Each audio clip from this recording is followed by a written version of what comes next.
I think probably the easiest way is just to do the first one together, and then I'll read the second one by myself, because we're doing verses 51 and 52. Okay. Aho etaj jagat shashta. Aho etaj jagat sashtra. Shukritam bhatate kritam. Sukritam bhatate kritam. Pratishtata. Pratishtita kriya yasmin. Pratishtita kriya yasmin. Sakam annam adamame he. Sakam annam adamahe. Aho etaj jagat shrashta. Sukritam bhatate kritam. Pratishtita kriya yasmin. Sakam annam adamahe.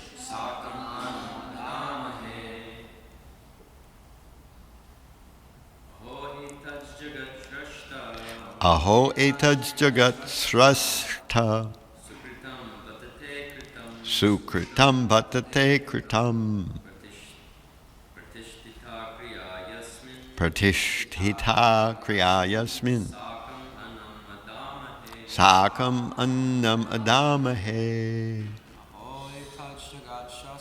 Aho etaj jagat shrastha. Sukritam bhatate kritam. Pratishtita kriya yasmin. Sakam annam adamahe. Aho etaj jagat srastha. Sukritam bhatate kritam. Pratishtita kriya yasmin. Sakam annam adamahe. Vaishnavis. Aho etaj jagat sasra. Sukritam bhatate kritam. Pratishtita kriya yasmin. Sakam annam adamahe. Aho etaj jagat sashta. Sukritam bhatate kritam. Pratishtita kriya yasmin. Sakam annam adamahe. Aho. Etat. This. Jagad Shrashta. O Creator of the universe. Sukritam. Well done. Bhata. Indeed. Te. By you. Kritam. Produced. Pratishtitaha. Established soundly. Kriyaha. All ritualistic performances. Yasmin. In which. Sakam. Along with this. Annam. The sacrificial oblations. Adama. We shall share. Hey. Oh. So the translation reads, they prayed, O Creator of the universe, we are glad. What you have produced is well done. Since ritualistic acts have now been established soundly in this human form, we shall all share the sacrificial oblation. So we can recite responsively.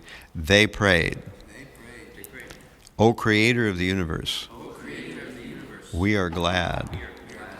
What you have produced is well done. Since ritualistic acts have now been established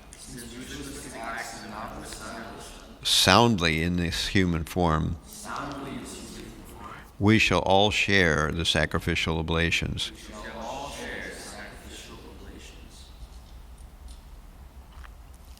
So that's the Manu speaking. Here is the purport. The importance of sacrifice is also mentioned in Bhagavad-gītā, 3rd chapter, verse 10. The Lord confirms there that in the beginning of creation, Brahmā created the Manus, along with the ritualistic sacrificial method, and blessed them. Continue these sacrificial rites, and you will be gradually elevated to your proper position of self-realization, and will also enjoy material happiness. All living entities created by Brahmā are conditioned souls and are inclined to lord it over material nature. The purpose of sacrificial rituals is to revive gradually the spiritual realization of the living entities. That is the beginning of life within this universe. These sacrificial rituals, however, are intended to please the Supreme Lord. Unless one pleases the Supreme Lord, or unless one is Krishna conscious, one cannot be happy either in material enjoyment or in spiritual realization. So now I'm going to read the next verse. Tapasa vidyaya yukto yogena susamadhina Rishin Rishir Hrishikesha Sasarja Bhimata Prajaha. Having equipped himself with austere penance, adoration, mental concentration, and absorption in devotion, accompanied by dispassion, and having controlled his senses, Brahmā, the self-born living creature, evolved great sages as his beloved sons. I'll reread that just myself. Having equipped himself with austere penance, adoration, mental concentration, and absorption in devotion, accompanied by dispassion, and having controlled his senses, Brahmā, the self-born living creature, evolved great sages as his beloved sons. And here's Prabhupada's purport for that verse. The ritualistic performance of sacrifice are meant for material economic development. In other words, they are meant to keep the body in good condition for cultivation of spiritual knowledge. But for actual attainment of spiritual knowledge, other qualifications are needed. What is essential is vidya, or worship of the Supreme Lord. Sometimes the word yoga is used to refer to the gymnastic performances of different bodily postures, which help mental concentration. Generally, the different bodily postures in the yoga system are accepted by less intelligent men to be the end of yoga. But actually they are meant to concentrate the mind upon the supersoul. After creating persons for economic development, Brahmā created sages who would set the example for self-realization.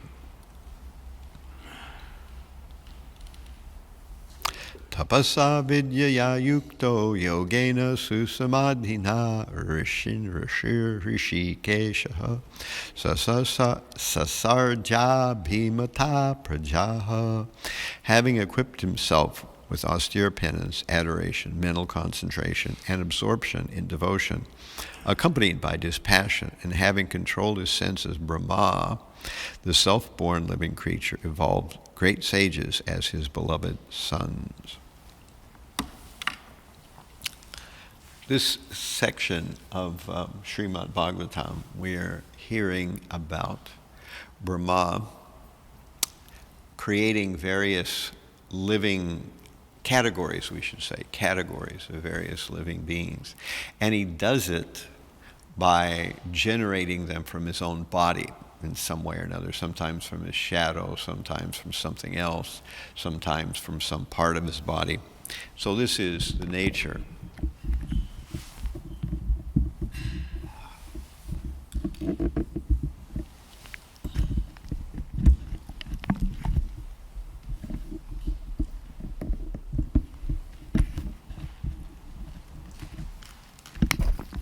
It's the drooping microphone. It won't droop as long as this is tight enough, but I just can't get the right leverage to. Yeah. Okay. Now that should get it.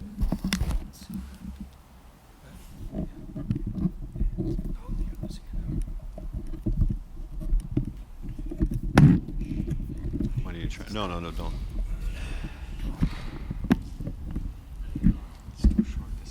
This can shorten it.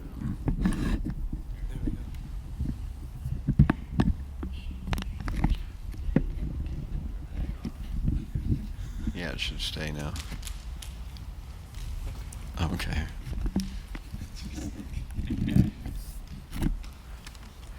So the now with this being shortened, you have to move the camera. Just rotate it. Yeah, a little. Right there. It's good. Back a little bit. That's good. Right there. All right. So the various beings are being created by Brahma, and it appears that his own mentality is the mentality of the beings that he creates. Like in the very beginning, he created 5 kinds of illusion, or 5 kinds of ignorance, we should say. And then, he created these beings who were very attached to sex life. And then he created beings from his shadows. And then he created the Manus, and now he's creating the great sages. So he was in a certain consciousness when he created the lusty beings. He was in a certain consciousness when he created the Manus. He was now in a certain consciousness when he was creating these various sages. So it describes his mentality, and then sages are being produced. And of course, the universe needs all these categories of being, because the material universe is designed to give the living entity free control to do whatever the living entity wants to do. The living entity can become spiritually developed, or the living entity can ignore spiritual development altogether. He can do either thing. And if he chooses to ignore spiritual development, he'll go down and he'll be in contact with some of these very lusty beings. He'll become one of those lusty beings, etc. If instead the living entity engages in spiritual life, he'll go upward and become like the great sages. And this is the nature of the material world. Many times people have no understanding of why the material world is so strange, why it's so schizophrenic, And the answer is because it's allowing the living being free choice. If the living being does the spiritually oriented things, his life will gradually get better. And if the living being decides he wants to ignore all that, the life of that being will become worse. And so sometimes one is in proximity of many beings who are spiritually organized, and they will create a good situation for that living being. Other times it's the other way around. A person will be in contact with beings who are very adverse to spiritual life, and therefore he will find engaging in spiritual life is very difficult among them. So because of all the different permutations of karma that are possible, then we have all this huge category of beings, higher and lower, which have different karmas. So Brahma is, in the beginning of the universe, beginning to create these different echelons of consciousness and the bodily forms that are the right shelf or the right pigeonhole for that kind of consciousness. So we take birth, in the material world according to our karma. We have a certain karma, and therefore we get a certain kind of body. And now what's interesting here is that we're hearing about rituals and we're hearing about yajña. Now, last Saturday I gave class in 26 Second Avenue. And the verse there happened to be from the 4th chapter. It was verse 428, which is right in the middle of a section where Krishna talks about Yajña. And it was a section of Bhagavad-gītā that I always found very mysterious, so I decided to do some deeper plowing into it to kind of get a better grasp on what that's all about. Prabhupada throws around some technical terms, and I hope this won't be bewildering. I'm not trying to bewilder anybody. All I'm trying to do is to kind of get a sense of what's really being talked about there. And I could put it in a simple way thus, that if you're shooting a bow and arrow, and, the typical target for archery is this bullseye. You've got a bullseye, and then you've got a ring around that. You've got a ring further out. You've got a ring further out. And the archer, if he's actually expert, will hit the bullseye. If he's not so expert, he'll hit somewhere on the target, or maybe not even hit the target at all if he's really crummy archer. So in a similar way, that's what spiritual life is like. There are people who know what the bullseye is, and people who are aiming at the bullseye. And there are people who don't even know where the bullseye is, and they're just aiming kind of at random. And there are people who know what the bullseye is, but they can't hit it, so you've got this kind of thing going on. And in chapter 12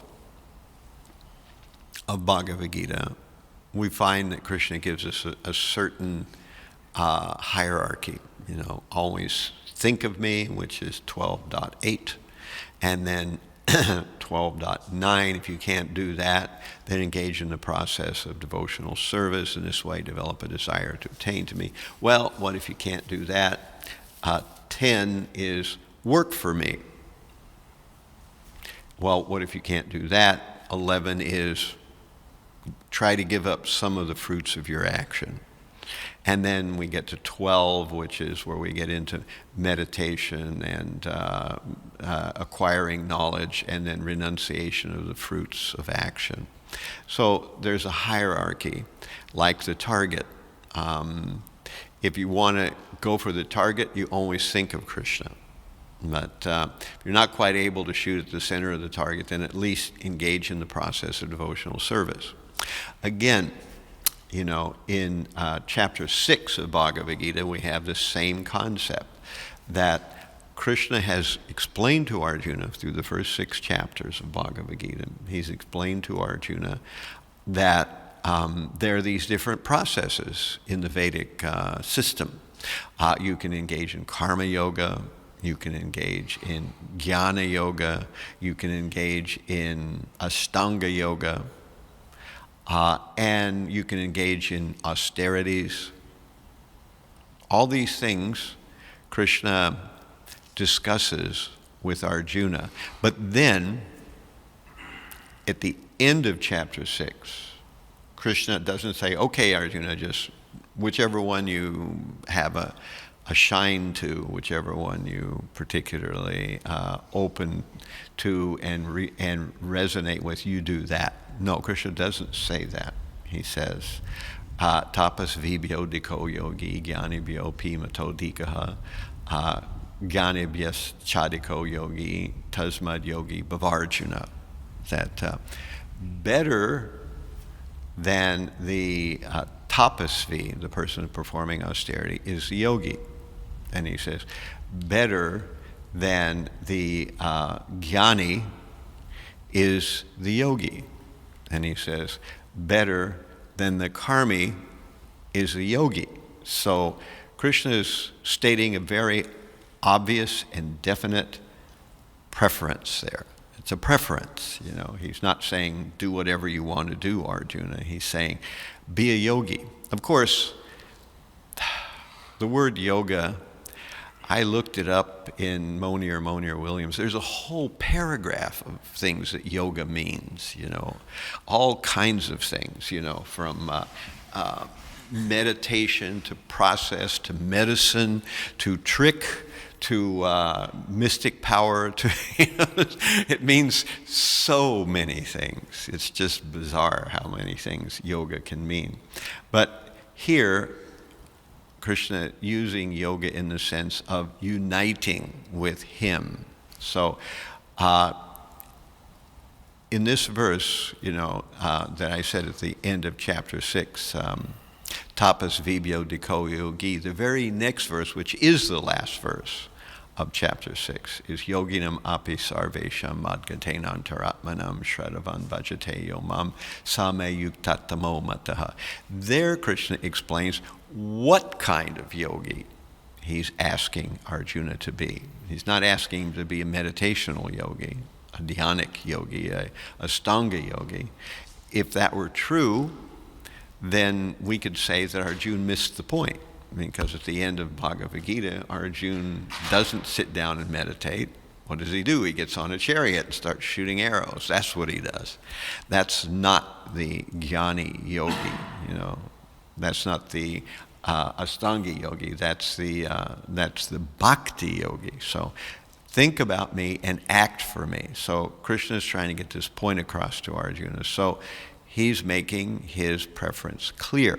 Again, that's the center of the bullseye, is to become a bhakti yogi. Now, all this other stuff is there. We have karma kandis, we have karma yogis, we have jnanis, we have various kinds of astanga yogis, we have all these different possibilities. And in one sense, they're all part of the whole Vedic picture. But still, Krishna has a preference, and that preference is bhakti. Now, this target concept, and I've kind of given you two different versions of it now from two different places in the Bhagavad-gītā. Now we're going to look at it from the standpoint of yajña. Now, what is yajña in the most sort of basic sense?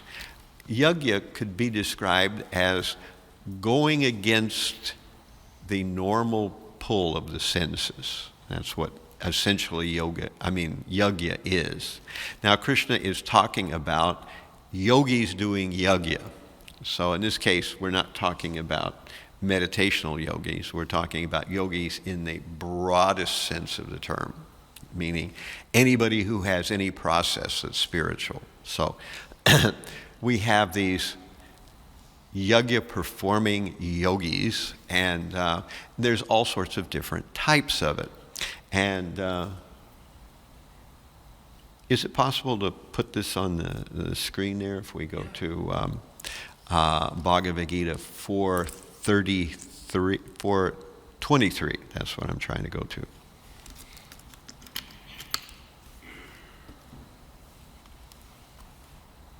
Let me see if I can get there. I got to jump all the way through.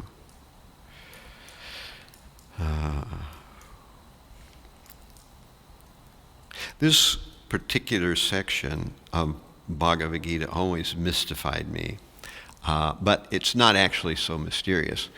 This is 4:23. The work of a man who is unattached to the modes of nature and who is fully situated in transcendent knowledge merges entirely into transcendence. So this is starting to sound sort of mysterious. The work merges into transcendence. To put this in simpler words, we could say that the work of someone who is in bhakti yoga is in tune with the Supreme. So he's in harmony with Krishna. He hasn't become Krishna. He hasn't depersonalized. He hasn't melted or something like that. He has had the same basic idea and the same plan as Krishna, so that's what it means. And then we go to the next one. A person who is fully absorbed in Krishna consciousness is sure to attain the spiritual kingdom because of his full contribution to spiritual activities, in which the consummation is absolute and that which is offered is of the same spiritual nature. Now, doesn't that sound opaque? That's the consummation is absolute and that which is offered is of the same spiritual nature. Sounds really, really mysterious.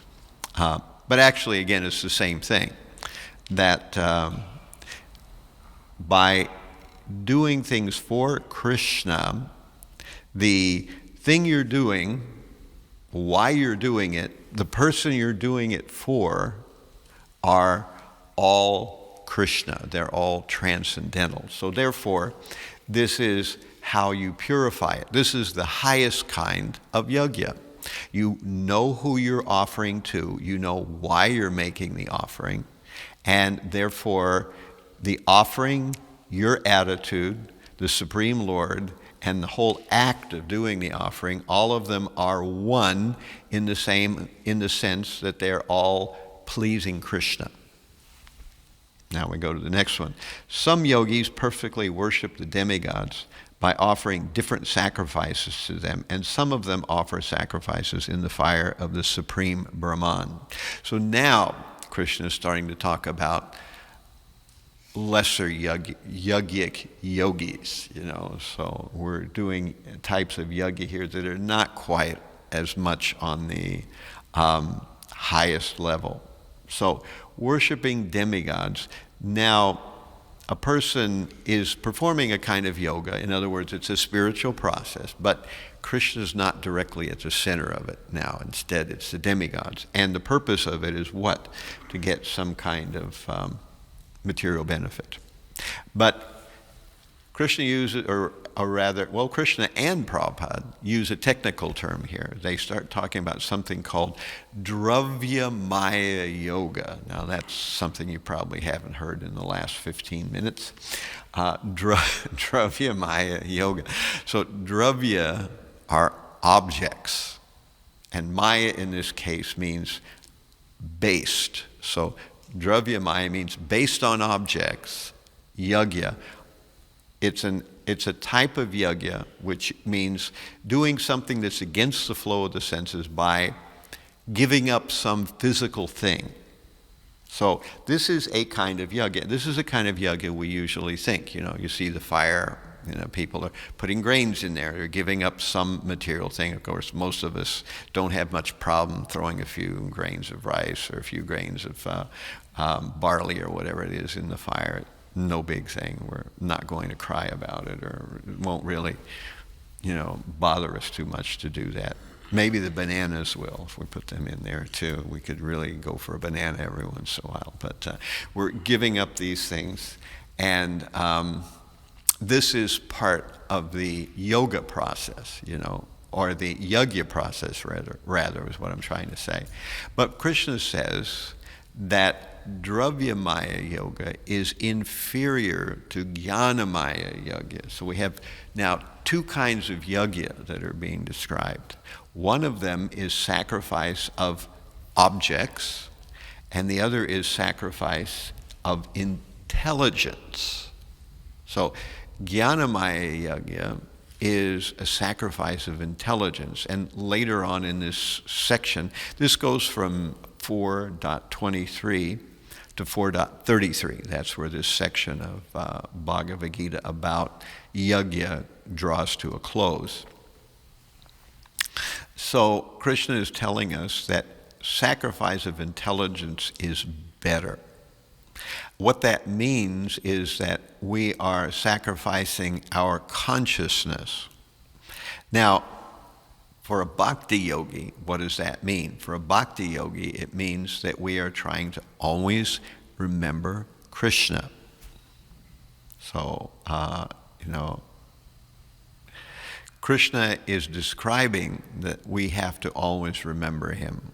We have smartavya satatam vishnu or vishmartavya na jatu chit sarva vidi nisedyasyu etayor eva kinkara. That always remember Krishna, smartavya satatam vishnu or vishmartavya na jatu chit. Never forget Krishna at any time.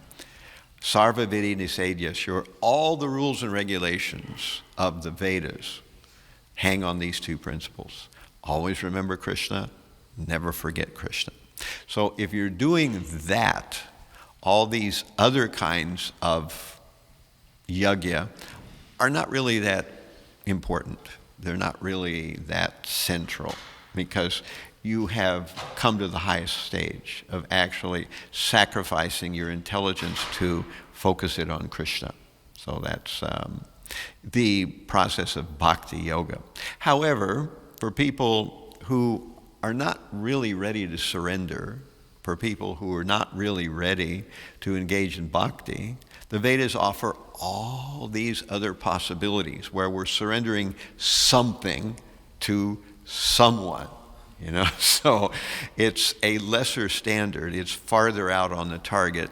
And the farther out on the target you get, the less likely you'll wind up anytime soon at the bullseye. You're somewhere on the target, but you may not get there very soon. It may take you a while to wind your way around, But then Krishna is describing this. So some people are worshiping demigods. At least they recognize that there's a higher order in the universe, and they're giving up some of the fruits of their work or of their, good karma, and they're giving it up to, in this case, the demigods. And this is a type of dravya maya yajña. We're giving up. Dravya means articles or objects or substances. So that's what a dravya is, in case you wanted to know. And then some offer sacrifices in the fire of the supreme Brahmā. So that's another kind of yajña. But this is a jnanamaya yajña. But it's not the best jnanamaya yajña, because one may be simply trying to merge with the Brahmā, or simply trying to get mystic powers. This is also possible. So the next one is the unadulterated brahmacharis sacrifice the hearing process and the senses in the fire of mental control. And others, the regulated householders, sacrifice the objects of the senses in the fire of the senses. So we have two different classes of Yogīs, or people performing yajña here. And in this case, we have the brahmacharis, and they're performing something called svadhyaya yajña. That's a word Krishna uses, and Prabhupada also uses that in the purport. And svadhyaya means to meditate on something in the shastras, or that's of spiritual importance, to meditate on it. So that is a type of jnanamaya yajña. Then the householders sacrifice the objects of senses in the fire of the senses. So here means that when a person becomes married as a grihasta, they can't just enjoy sex and enjoy whatever they want whenever they want it. So they have to sacrifice that enjoyment. And this is a kind of, we could say, dravya maya yoga. But it also has some mental aspects to it. Then the next one is here. Others are interested in Others who are interested in achieving self-realization through control of the mind and senses offer the functions of all the senses and the life breath as oblations into the fire of the controlled mind. So this is pratyagatma yajña. So this is what the Yogīs are doing. This is a completely different kind of yajña, where this is beyond pranayama. You've controlled the asanas, you've done that part, you've done yam and niyam, you've done the asanas, now you've controlled the breath. Now you're actually stopping the desires themselves. You're enough controlled of the entire process of the mental workings that you can watch a desire coming and stop it before it actually gets to you. So that's a very deep level of control, and that's partly possible if one somehow manages to get that far in the yoga system. And that's a different category of yogi. Then we have the next one. Having accepted strict vows, some become enlightened by sacrificing their possessions, others by performing severe austerities, and by practicing the yoga of eightfold mysticism, or by studying the Vedas to advance in transcendental knowledge. So here, again, Krishna is describing these various kinds of yajña, or sacrifice. In some cases, it's, as we said, svadhyaya yajña, you're sacrificing your time to read shastras. In other cases, you're sacrificing your possessions, dravyamaya yoga. In some cases, you're doing austerities, tapamaya yoga, so tapamaya yajña. So all these are sort of contrasted. All these are possibilities. They are not on the same level, but all of these are possibilities. And so still others who are inclined to the process of breath restraint, to remain in trance, practice offering the movement of the outgoing breath into the incoming, and the incoming breath into the outgoing, and thus remain in trance, stopping all breathing. Others containing the eating process offer the outgoing breath into itself as a sacrifice. Now this is pranayama. This is the breathing aspect of the Hatha Yoga system. This is a type of yajña. So all these performers who know the meaning of sacrifice become cleansed of sinful reactions, and having tasted the nectar of the results of sacrifices, they advance toward the supreme eternal atmosphere. So Krishna is describing all these different types of yajña performance. And they're all good, but he will give his preference. And he says, O best of the Kuru dynasty, without sacrifice one can never live happily on this planet or in this life. What then of the next? So he's wrapping it up here. All these different types of sacrifice are approved by the Vedas, and all of them are born of different types of work. Knowing them as such, you will become liberated. O chastiser enemy, the sacrifice performed in knowledge is better than the sacrifice of material possessions. So this is what we were saying a minute ago. This is the contrast between dravyamaya yoga, dravyamaya yajña, and jnanamaya yajña. Because work culminates in transcendental knowledge. When you are performing some kind of going against the senses, and you come to the stage of understanding that you're doing it not for your own sense gratification, but you go beyond that, where you're doing it not only not for your own sense gratification, but you're doing it for the Supreme Lord, and you know who the Supreme Lord, and that Supreme Lord is Krishna, then you finally come to the center bullseye. So that's from the platform, or from the concept of yajña, this is how we go to the center bullseye. So we talked about it with these various processes, from thinking about Krishna only, then doing devotional service, et cetera, et cetera. That was one way we got to the center bullseye. Here we're talking about it from the yoga perspective, getting to the center bullseye. And then in chapter 6, we learn that there's another way to get there, from better than the person who's performing penance, better than the person who is performing jnana, the path of jnana, or the path of penance, or the path of karma. Better than that is the yogi, and that yogi is a bhakti yogi. So this is what we see through and through in the Bhagavad-gītā. And here in these two verses that we talked about, we hear again this idea of ritual and about yajña, of sacrificing something so that one can actually become fixed in the Supreme.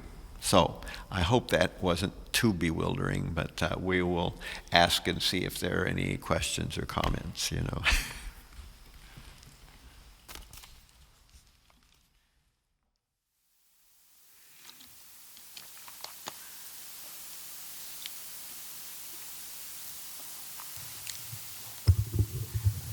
Hare Krishna. Thank you, Maharaj.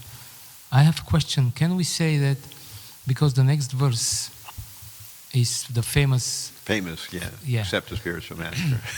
So can we say that in this famous verse, Krishna gives a shortcut?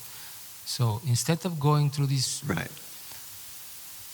gradual and, as you mentioned, possibly very slow process, you could just skip all these troubles and just accept a Uttamadhikari guru who will just give you directly the process of Right, right. That's the intelligent path. Prabhupada said that it's like a skyscraper. So you can get to the top of the skyscraper by walking up each set of stairs. That'll take you a long time. Or you can just take the express elevator and go right up there. So Krishna consciousness under the aegis of a bona fide spiritual master is like taking the express elevator. It's also going to be a struggle, but you won't beat around the bush for so long, and you won't get lost in the building somewhere. You'll get to the top very quickly. And Krishna is making this point, that if one just understands that we are trying to perform bhakti directly. And this is why Krishna says, of course, in the famous verse 1866, Sarva dharma parityajya mamekam sharanam vraja. So give up all this other stuff, this dravyamaya, yajña, this karma, this jnana. All this stuff is for people who are taking the staircase, who are not sure where they want to go yet. They're not clear. They want to give up sense gratification. They're not clear who the Supreme Lord is or whether they care if there's a Supreme Lord. It's for them, but for people who engage directly in bhakti yoga, they go straight to the top. And how do you learn what bhakti yoga is? You learn about it through the mercy of the bona fide spiritual master. Tadvidi pranipatena paraprashnena sevaya upadekshyanti te jnanam jnaninas tatvadarshana. So this is the mercy of the spiritual master. If we hear from the bona fide spiritual master, we don't have to spend time doing these secondary processes that may or may not bring us to the highest level, that are very difficult, some of them, and are not unnecessary for the most part, Still, spiritual life will be a struggle, but at least you know that you have gotten the biggest bang for your buck. You didn't have to go through any needless detours. You didn't have to go through any special hoops that were, you could have avoided. This was the easiest, simplest way to get there. So that's what the process of performing bhakti yoga under the guidance of a bona fide spiritual master secures for you. Any other questions?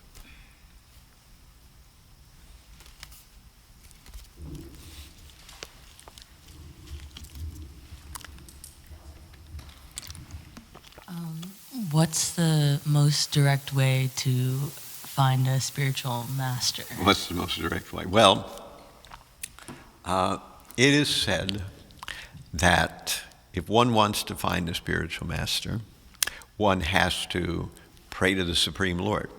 The Supreme Lord delivers the spiritual master, and then the spiritual master delivers the Supreme Lord, which is kind of a, back and forth motion, by sincerely asking the mercy of the Supreme Lord. The Supreme Lord will reveal the spiritual master. Of course, we should make an effort to understand what a spiritual master is. If we don't have any idea, we might be misled. And that's why in ISKCON we've developed the IDC, the ISKCON Disciples Course, where you can find out. But of course it's there in Bhagavad-gītā and Srimad Bhagavatam, what are the qualifications of a spiritual master. And you learn how to judge, because one should not accept a spiritual master blindly. Rather, one should evaluate a spiritual master and come to a conclusion. To evaluate a spiritual master is not a wrong thing. until you've taken initiation, and then you shouldn't evaluate the spiritual master anymore. But before, that's the idea, that one is, just as the guru is evaluating the disciple is evaluating the guru, because it's a mutual thing. Just like in marriage, the two people are evaluating their relationship, and then they decide whether or not to tie the knot. Similarly, it works exactly the same way in the process of finding a spiritual master. Is that one makes some evaluation and then decides this is the person I feel most reveals Krishna to me. So that's kind of the idea of getting a bona fide spiritual master. So we had that nice discussion the other day with Tulsi when he was talking about Guru Tattva. So we're kind of back, and I see it's a theme. It's good. We should probably talk more about Guru Tattva. Thank you. Yeah. All right. So, yes, Pandava has another question. Maharaj, what do we mean exactly by the statement that all sacrifices of work culminate in transcendental knowledge? How do we understand this? Because usually right. transcendental knowledge, we are used to, you acquire knowledge by reading books. Right. Or by hearing from somebody. But here, by work, you acquire knowledge. What is? That's one of the reasons why this whole section was very strange to me for a long time. I had to really kind of, I thought one of these days I'm going to get the time to really, trowel through this and plow it up and figure out what's going on here. As far as I can understand, sacrifices of work culminate in transcendental knowledge. It means that if someone performs these various Dravyamaya type yajñas long enough, that eventually they'll get this sense that there must be a supreme being, and that once they learn that there's a supreme being, they will start to figure out, well, who is that supreme being, and how do I please that supreme being? So this is what Krishna is saying here, that if we perform these various kinds of low category yajñas, will eventually bump up and become interested in Jnanamaya yajña, and that Jnanamaya yajña will gradually come to the perfectional stage where we'll realize that what we want to do is please Krishna. And we do that by devotional service. And at that point, we can jump on the Sarvadharma Prityaja boat, at that point, we're not so much interested in all, as Krishna says also in Bhagavad-gītā, that the Vedas are mostly deal with the three modes of nature, and then he also says, he talks about the Vedavada Rataha, those who think about, who are attracted by the flowery language of the Vedas. Again, we're seeing Krishna make this point that there are various lower levels for people who are at a lower sense of what they want. They don't know they want Krishna yet. They want material sense gratification, but they're willing to do it in some kind of civilized way. And again, in 12th chapter of Bhagavad-gītā, we have that 12:12, I think it is, where we find that Krishna is telling Arjuna that better than, what is it? Let me get there. 12.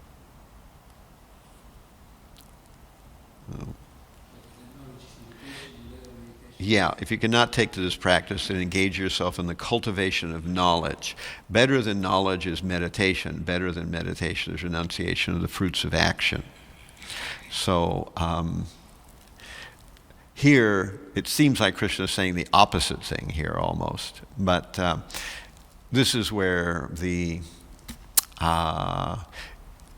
nuances of these different individual words kind of get us in trouble, you know. So better than this practice, Burijan says that this refers not to the previous verse, 12:11, but it refers to 12:10. So it's 2 verses before. So better if you not take to this practice. What practice are they talking about? Working for Krishna. That's what's there in 12:10. And so if you can't take to what's in 12:10, which is working for Krishna, is engage yourself in the cultivation of knowledge. So here you're cultivating knowledge, but it's not Krishna Gyan. It's general Gyan, you know, knowing, as Prabhupada puts it in the purport, that we're not the body. So that's very basic, low-level Gyan. I mean, most people in the world don't even have that. But if you have at least the fact, you understand the fact that you are not the body, you're already making some progress. Then you learn that, well, you're not the body, but there is some kind of controlling potency in the universe that's a little higher up. You're not sure what it is. Finally, you come to the stage that higher potency is Krishna, is a person. And so that's there. So better than cultivate knowledge, but better than knowledge is meditation. So this means that we are engaging in a type of meditation where you are trying to focus on the Supreme either in an impersonal way or as trying to reach the super soul, which is better. But better than that is a renunciation of the fruits of action, which means one is starting to realize that our action should be for Krishna. So this is this same concept there. We have work, we have renunciation, and we have knowledge, somehow or other, all interfacing with one another.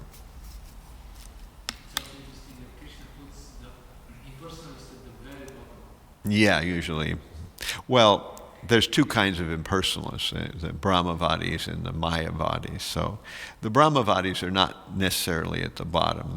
The Mayavadis are. Mayavadi means that someone has understands that some people do think of the Supreme Lord as a person, but deliberately rejects that concept. You know, whereas a Brahmavadi is someone who just hasn't gotten that far along. You know, that's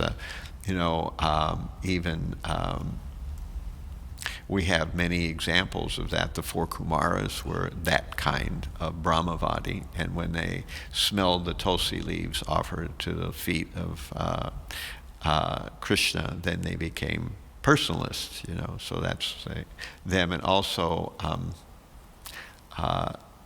Sukadev Goswami. He was that kind of Brahmavadi, and then he became a devotee, and we're hearing Bhagavatam from him. So that's there. But we have these different things, and we see that in Bhagavatam and Bhagavad-gītā, we hear these things over and over again. There are these different levels of paths, different processes. Not all of them are the same. Not all of them get you to the same place. And there's better ones and worse ones. And if we learn what one's the best, then we don't have to fool around. We make the best use of our time here in a material body. All right, so thank you all very much for your kind attention. All glories to Srimad Bhagavatam. All glories to the Vaishnava devotees of the Lord. Hare Krishna.